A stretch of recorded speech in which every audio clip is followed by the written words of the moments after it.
네, 참 천신만고 끝에 공무원 연금 개혁이 협상이 타결돼서 법이 통과되는데 이번에는 삼권 분립 논란, 당청 간의 갈등 그리고 입법부와 행정부의 갈등이 또 불거지고 있습니다.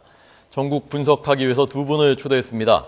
청와대 홍보기획비서관 이명박 정부 때 지낸 이상휘 위덕대 부총장 그리고 야당 민주당 부대변인 출신인 강훈식 동국대 겸임교수 초대했습니다. 안녕하십니까? 안녕하십니까? 안녕하세요. 안녕하십니까? 자, 우선 어제 청와대가 입장 발표했고요. 입장 발표했죠. 그리고 유승민 원내대표가 곧바로 또 반박했고 이종걸 원내대표도 또 뭐 한마디 거들었고요. 먼저 잠깐 한번 들어볼까요? 어제 보신 분들 많지만 못 들으신 분들도 있으니까요. 한번 보겠습니다. 김성호 홍보수석이 먼저 포문을 열었고요. 이어서 양당 원내대표들의 말입니다. 행정부의 고유한 시행령 재정권까지 제한한 것으로 행정부의 기능은 사실상 마비 상태에 빠질 우려도 큽니다. 그러면 이제 국회의 법률과 정부의 시행령 사이에 무슨 충돌 같은 게 생기면 그 시행령의 위법성에 대해서는 또 대법원이 판단을 하도록 최종 판단을 하도록 헌법에 되어 있고 그런 시정 요구 자체도 여야 합의가 돼야 되는 거고. 정부에서 국회법을 가지고 헌법 위반이 됐다, 삼권 분립에 어긋난다 이렇게 주장하는 건 오히려 거꾸로 얘기하는 것 아닌가 이렇게 생각을 합니다. 네, 저들 시청자들 여러분들께서 아시겠지만은 세월호 특별법 시행령을 야당이 고치자는 입장이었고 여당은 어렵다는 입장이 그게 협상이 잘 안 되다 보니까 그러면 국회가 정부가 만든 시행령을 개정할 수 있는 권한을 법에다 만들어서 넣자. 그래서 그 법을 만들어서 지금 이런 문제가 불거진 것입니다. 먼저 부총장은 어떻게 보셨습니까? 국회에서 이 시행령에 대한 개선 여지, 이 부분은 지금까지 이제 보고만 하고도 돼 있다라는 것이거든요. 이걸 이제, 직접적으로 간섭을 하겠다라는 것으로 이제 국회법 자체를 개정하겠다는 겁니다. 먼저 이 논리 자체가 상당히 애매하고 좀 어려운 부분이 많은데 이것을 이제 한마디로 설명하면 이렇습니다. 예를 들어서 주민협의회에서 앞으로 주민등록 등본은 동사무소, 즉 주민센터에서 떼세요. 요까지는 법이죠. 요까지는 법인데, 그 다음에 주민등록 등본을 떼는데 센터장이 이 창구를 3번으로 할 것인가, 6번으로 할 것인가, 또는 절차를 어떻게 할 것인가, 요거는 시행령입니다. 그래서 궁극적으로 법이 동사무소에 가서 주민등록 등본 떼기까지는 좋은데 나머지 시행령에 대해서는 센터장, 즉 동사무소 동장이 고유 권한이 될 수가 있다라는 부분에 이 부분이 침해당하게 되면은 참 절차상의 업무 자체가 힘들어질 수 있다는 것입니다. 이것 때문에 이것을 이제 좀 더 넓게 광의 해석하자 그러면은 입법, 사법, 행정으로 이제 구분이 돼서 상권 분립에 대한 위배된다 이런 것이죠. 결국 국회가 가지고 있는 입법권 40조, 40조 헌법 40조 명시된 입법권 자체를 남용한다, 과도한다.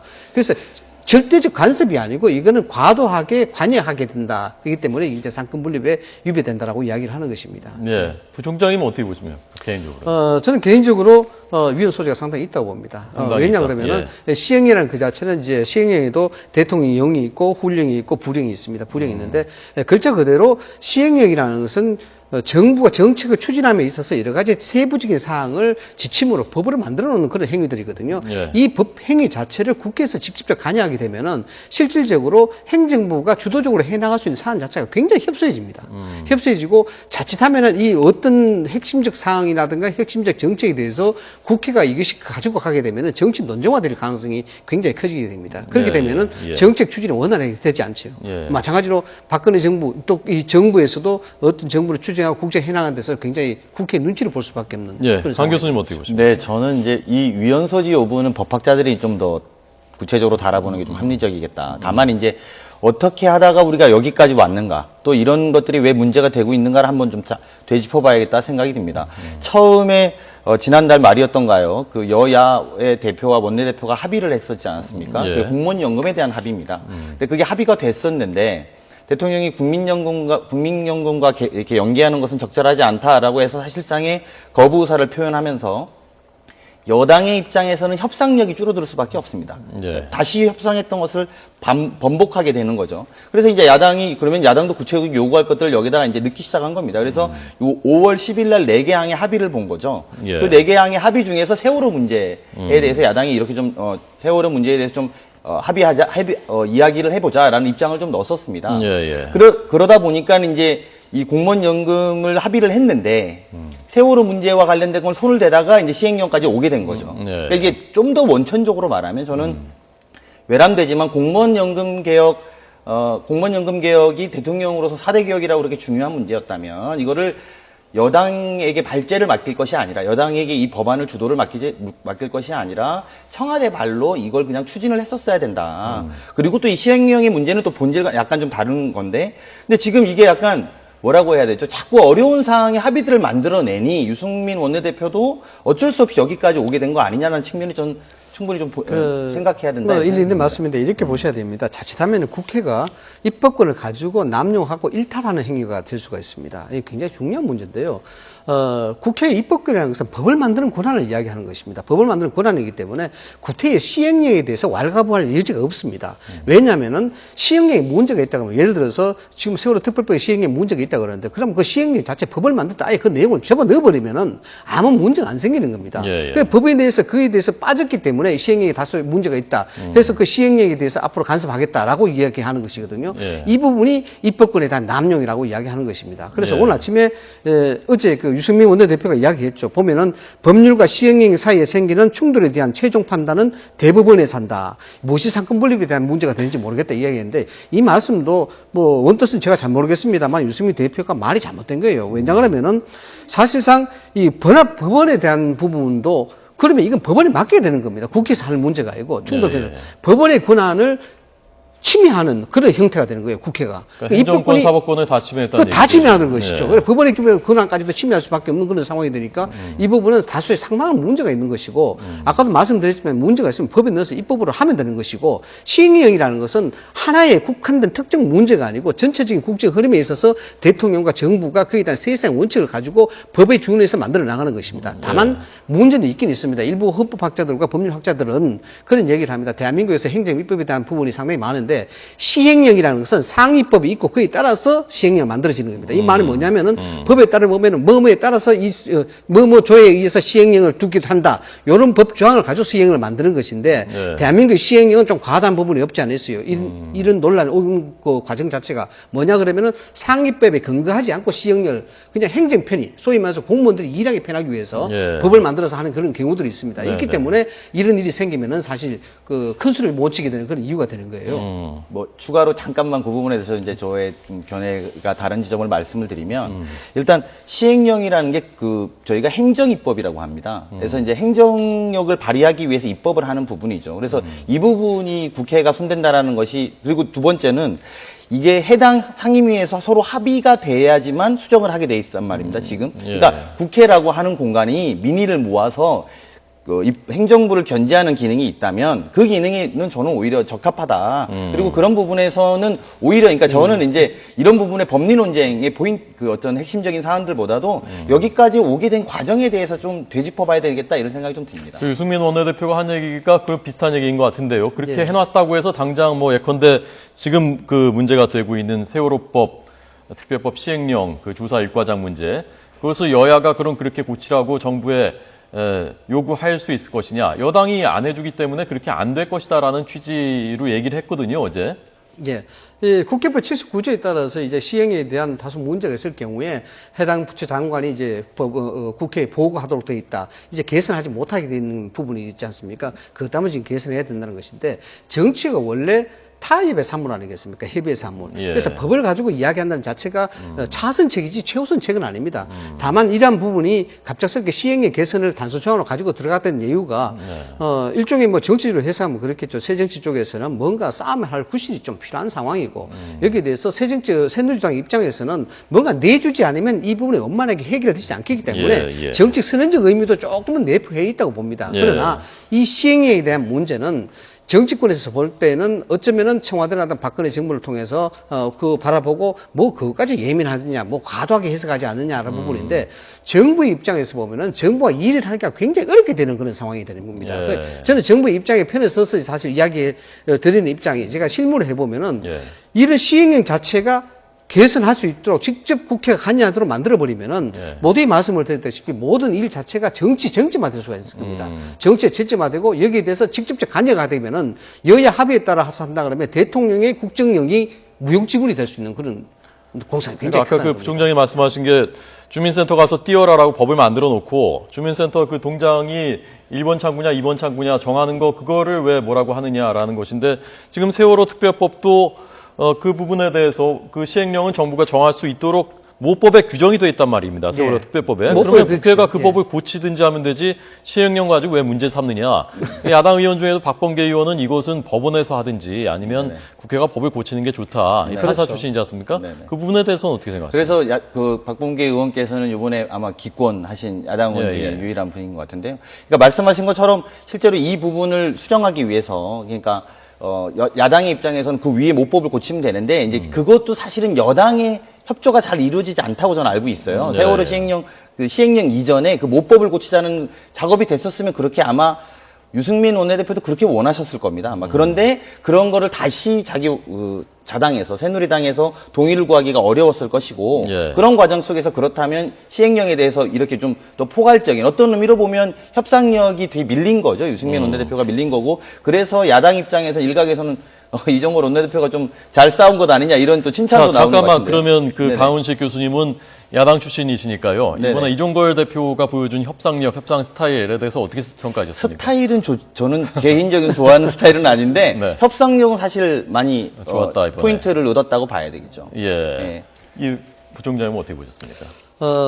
일단 뭐 여야가 합의에 의해서 이제 통과됐으니까 그 부분은 존중해야 되는데 여기에 이제 단서를 달고 구실을 달고 여기에 뭔가 혹을 붙이려는 그런 부분들은 결국 이것만으로 안 되니까 다른 명분을 달라는 것 아니겠습니까? 이게 사실상 타협의 정신에 어긋난다고 봐야 되죠. 국회가 좀 더 세월이 달라지면은 뭔가 클린하고 좀 신사 잡아야 되는데 어떤 그 단서를 꼭 달고 해결을 한다는 이 문제가 좀 문제는 앞으로 계속해서 문제거리를 만들 수밖에 없는 그런 유승민 그걸 만들어놨죠. 원내대표는 좀 협상력이 상대적으로 약한 게 아니냐. 꼭 그 협상이 야당이 욕먹을 사안이었는데 유승민 대표가 협상해놓고 나면은 그 비난이 여당한테로 돌아오게 되더라라고 얘기하는 분들도 있다고 하고요. 여당 관계자 중에. 이번에 대통령이 며칠 전부터 강조한 경제활성화 법안들, 일자리 창출 법안들 아무것도 통과가 안 됐고 그래서 이 잘하고 있는 것이냐라는 목소리들도 있는 모양인데 어떻게 평가하십니까? 기본적으로 청와대하고 이제 당하고는 아주 원활한 소통이 돼야 됩니다. 근데 이런 상황이 나왔다는 자체는 원활한 소통이 안 된다는 것을 방증하는 거다 봐야 되겠죠.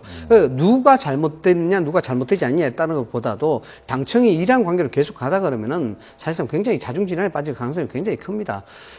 이렇기 때문에 실질적으로 청와대가 대통령의 시행령, 소위 말해서 대통령이 가지고 있는 권한 자체를 국정을 운영할 수 있는 권한 자체를 국회에서 침해하도록 만들어 놓은 그런 상황이 되어버렸단 말이죠. 그래서 이제 박근혜 정부 쪽에서는 상당히 이건 문제가 있다라고 지금 제기하는데 반면에 소통이 얼마나 안 됐으면 여기에 대해서 원내대표라든가 당 차원에서는 이게 큰 문제가 아니다라고 지금 이야기할 수밖에 없는 그런 거니까 청와대도 좀 예. 책임이 있는 것 아닙니까? 협상 다 끝난 다음에 그 다음에 그 문제를 제기하고 애당초에 공무원연금 계획에 대한 부분이 나왔을 때도 저도 뭐 그렇게 이야기를 했습니다만 이런 부분들은 청와대 입장에서 사표를 내놓고 일을 해야 되는 입장입니다. 책임을 걸고 정말 직을 걸고 이야기를 해야 되는데 그 직을 걸고 이야기해야 되는 것이 당에 가서 그렇게 이야기를 해야 되는 것이거든요. 자, 청와대 입장이 정부 입장이 분명히 이러니까 여기에 대해서 우리 협조를 해달라고 이야기를 해야 되는데 미뤄 짐작컨대 봐서는 지금 이 상황에서 대통령 시행에 대한 개선 수정을 하겠다라고 나오는 것은 정무 라인의 불통이 아직까지도 이어지고 있다라고 봐야 되는 거 아니겠습니까? 그러니까 좀 더 정확하게 말하면 이 과정에 사실 조윤선 정무수석이 사임하시게 된 거죠. 그러니까 정확하게는 공무원연금 개혁하고 이렇게 그래서 제가 계속 이 문제가 청와대발 사실은 가장 큰 좀 문제의 시작이었다라고 보는 이유는 처음부터 이런 것들이 좀 매끄럽게 좀 진행됐으려면 첫 번째로 이 문제 세월호법뿐만 아니라 좀 공무원연금 개혁이라고 하는 큰 틀을 가지고 본인들이 행정입법을 먼저 진행을 하고 행정부에서 입법을 진행을 하고 여당과 야당이 이렇게 합의된 소통을 하면서 합의되는 법정신으로 이 연금을 개혁해 나가겠다 이렇게 좀 풀었으면 되는데 예. 그런 정치적 부담 그러니까 왜냐하면 공무원들을 다 적으로 만들까 봐 좀 두려워했을 수는 있죠. 그래서 그런 정치적 부담을 좀 피해가려고 여당인 김무성 대표의 발의로 시작돼서 이렇게 쭉 올라온 거 아니겠습니까? 이제 이러면서 다른 것들이 희생되는 지점들인 거예요. 그러니까 어떻게 보면 어떤 의미로 보면 이제 뭐 국민연금을 개혁하는데 왜 세월호법 시행령을 고치는 걸 같이 올리냐, 뭐 이렇게 해서 말씀하실 수도 있지만, 반대로 말하면 협상력이 줄어드는 것도 사실은 청와대에서 시작된 거고, 근데 오히려 저는 이런 대목에서 유승민 원내대표를 칭찬해드리고 싶은 것은, 유승민 원내대표께서 원내대표로 국회 발언을 하실 때 되게 새로운 아이디어와 방향을 내신다고 하셨잖아요. 그래서 네, 예. 그런 새로운 운영 방식이 여기서 좀 진행되고 있는 것 아닌가. 그래서 합의에 의한 좀 여야가 함께 파트너로 생각하는 모습을 보여줬다라고 저는 생각은 듭니다. 저는 요 말씀 한 말씀 좀 드리고 싶은데 네. 뭐냐 그러면 청와대가 지금 와서 시행에 대해서 민감하게 반응한 이유가 여러 가지가 있습니다. 그 중에서 이제 가장 이제 핵심적인 부분이 뭐냐 그러면은 역대 정권 때도 그래왔습니다만 박근혜 정부 때 들어서 인사청문회라든가 이런 부분들이 굉장한 관습 요인에 의해서 대통령 위상이 흔들리게 만들어 갔거든요. 예. 이런 것들이 복합적으로 시너지가 되고 있다라는 부분입니다. 결국 인사청문회도 따지고 보면은 대통령의 권한의 정면으로 입법권이 행사하는 것이거든요. 네, 입법권이 남용이라고 이야기를 합니다. 그것이 인사청문회가 결국 대통령이 가지고 있는 고유 인사권한이긴 하지만은 그 앞에 서서 대통령이 뽑은 사람을 국회가 면접을 보는 그런 형태입니다. 예. 그래서 입법권에 대한 40조에 대한 헌법 40조의 남용이라고 이야기하는 것이고 만약에 사람을 뽑으려고 그러면은 예를 들어서 공무원법 33조만 개정하면 되는 부분이거든요. 모법이 있습니다. 33조 개정해서 고위공무원의 결격 사유만 딱딱 잡아 넣어주면은 인사청문회 할 이유도 없어요. 그럼에도 불구하고 인사청문회를 만들어서 대통령이 가지고 있는 고위권한의 인사권을 침해한다. 이 부분이 위헌 소지가 있는 것이고, 두 번째, 지금 이 시행령 자체도 대통령이 이 일을 할 수 없게끔 만들 수밖에 없다라는 그런 위기의식이 청와대에서는 강하게 작용됐기 때문에 네. 그런 반로에서 이런 얘기들이 계속 나오고 있다라는 생각입니다. 예, 청와대가 그러니까 입법부가 계속해서 좀 발목을 잡는다. 그렇죠. 박근혜 정부가 하려는 일을 계속해서 못하도록 막고 있다라는 그런 어찌 보면 피해의식 또는 어떤 그런 위기감 같은 것이 발로된 것이다라는 분석인데요.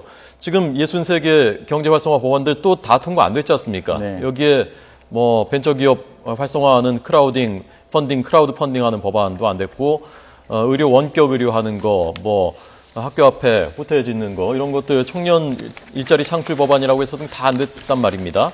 이 부분에 대해서 어떻게 보셨습니까? 청와대가 좀 너무 강력하게 본인들의 드라이브를 원하는 대로 하려고 하시는 것 같아요. 네. 그러니까 지금 이게 이렇게 된 다음에 당장 고위 당정청 협의회 개최를 안 하겠다는 거 아닙니까? 청와대가 참석하지 않겠다고 아마 이야기한 것 같은데요. 그런 말이 나왔습니까? 네, 그렇죠. 그래서 오늘 그게 단장 유승민 원내대표가 그걸 주재하는 자리인데, 유승민 원내대표가 불쾌하다라는 표현을 한 거다라는 이미 기사들이 좀 나오기 시작하더라고요. 예. 그러니까 이게 지금 사실은 이제 뭐 아까 삼권분립 이야기도 모두 했었습니다만, 이미 어떤 의미로 보면 삼권분립은 이미 정무특보로 2-3명 갖다가 쓰시고, 부총리 2분도 입법부에서 갖다 쓰고, 그리고 이걸 또 행정부에서도 이 여야가 합의해서만 가능합니다. 시행령을 지금 바꾸려고 하면.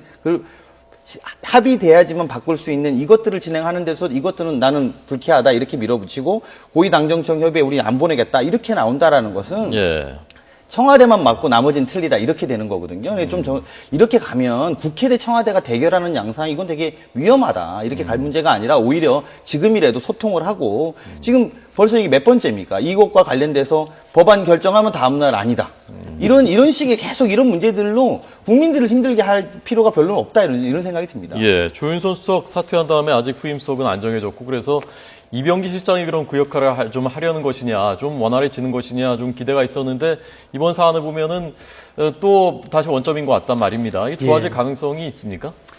좋아져야 되겠죠. 좋아져야 되는데 이 소통이 가장 발로 뛰는 사람이 정무특보나 정무수석 아니겠습니까? 네.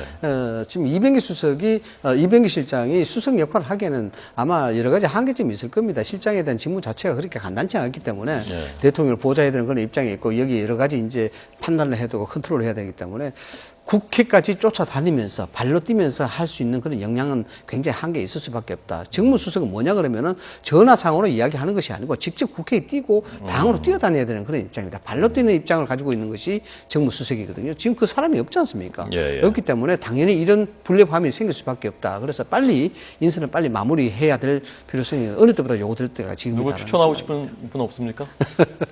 글쎄 뭐 여러분들 많이 있습니다만 예. 뭐 다행히도 뭐 인사청문회 요건이 안 되는 어려우니까 대통령께서 정무수석을 뭐 두는데 꼭 자기 사람 두는 것보다도 예를 들어서 뭐 친이 쪽의 사람이라든가 또 반대 진영에 있는 사람을 들어서 이래 물꼬를 트게 하는 방법이 굉장히 좋습니다. 왜냐하면 MB 정부 때는 친이 친박에 대한 갈등 구도가 있었을 때 정진석 수석이 친박 쪽에서 바로 들어왔거든요. 정진석 수석. 예. 정진석 수석이 들어와서 상당히 친박들하고 교류가 원활하게 되고 소통이 쉽게 되는 그런 경우도 있습니다. 그런 것도 좀 교훈을 삼았으면 좋겠다. 강 교수님 혹시 추천하고 싶은 사람 있으면 짧게. 저도 뭐, 그러니까 총리가, 황교안 총리가 이제 통과가 된다면, 예. 그 소통형 인사라고 보긴 좀 어려웠던 반면에, 정무수석은 좀 소통하겠다는 대통령의 의지를 표현하는, 예. 야당과 여당과 또 친노와 비노가 다 뭐 예를 들면 친박과 비박을 다 아우를 수 있는 그런 분이 한번 이번에 됐으면 하는 기대감이 있습니다. 알겠습니다. 경제 활성화 법안은 토론하려고 했는데 답을 잘 안 하셨고 시간도 다 돼서 오늘은 여기까지 하겠습니다. 두 분 잘 들었습니다. 고맙습니다.